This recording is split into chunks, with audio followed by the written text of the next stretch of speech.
Hi dear students, let's discuss this question that came in JEE Advanced Paper 1 Physics Numeric section. This is a basic question of Gauss law.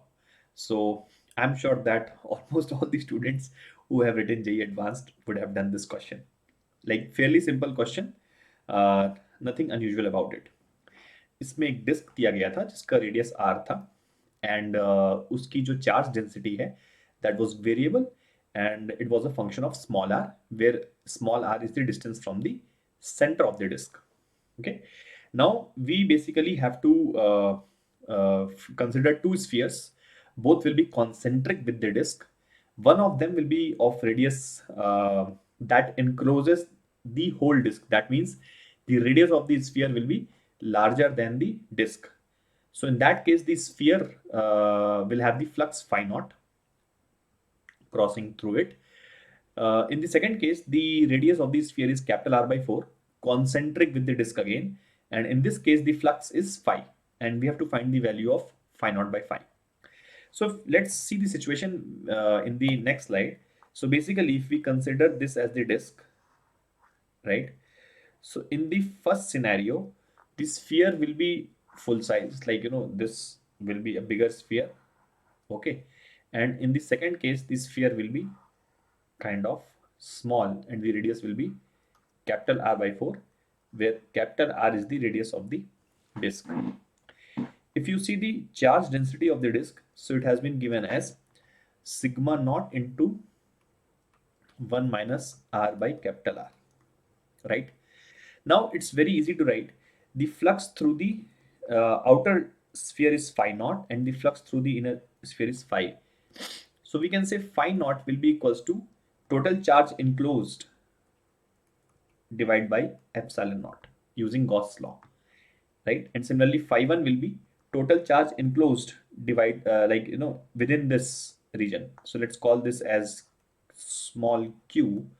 So small q in divided by epsilon naught. So basically, it's very easy to see that the charge inside this sphere will be the charge which is till the radius capital R by 4 of the disk, right? And the charge inside the full sphere will be total charge inside the disk. I hope you understand this. So very easy, if we want to find the total charge which is up till the radius small r. So suppose we consider this, I am drawing this disk again, okay, and I want to find the charge which is till this radius, that means till small r.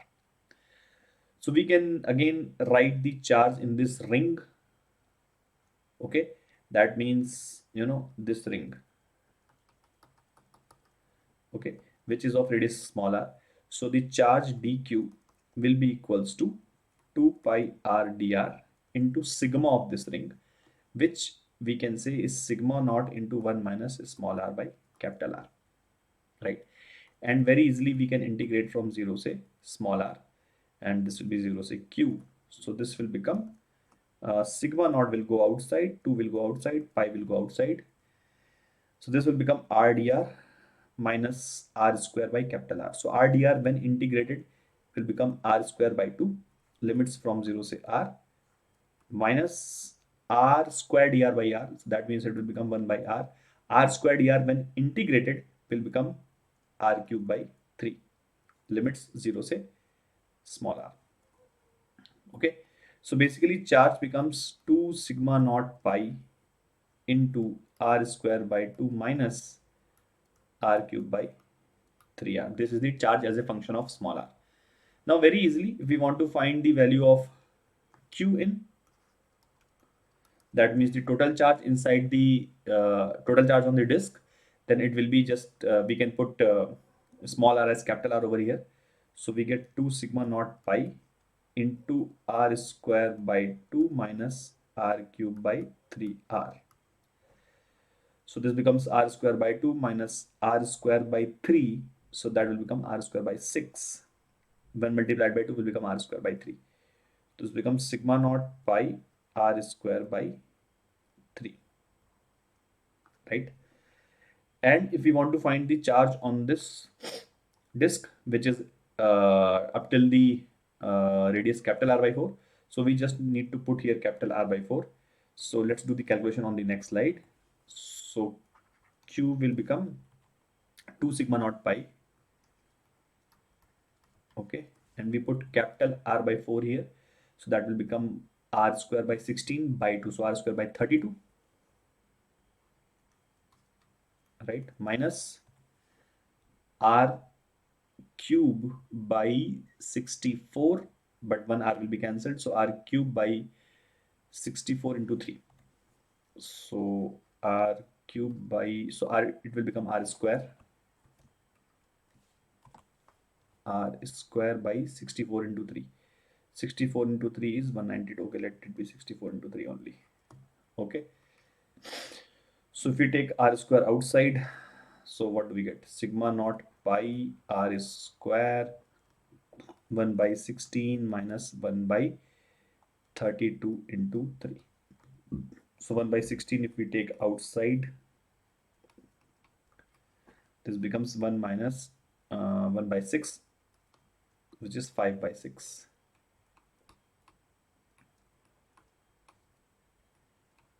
66 and 96.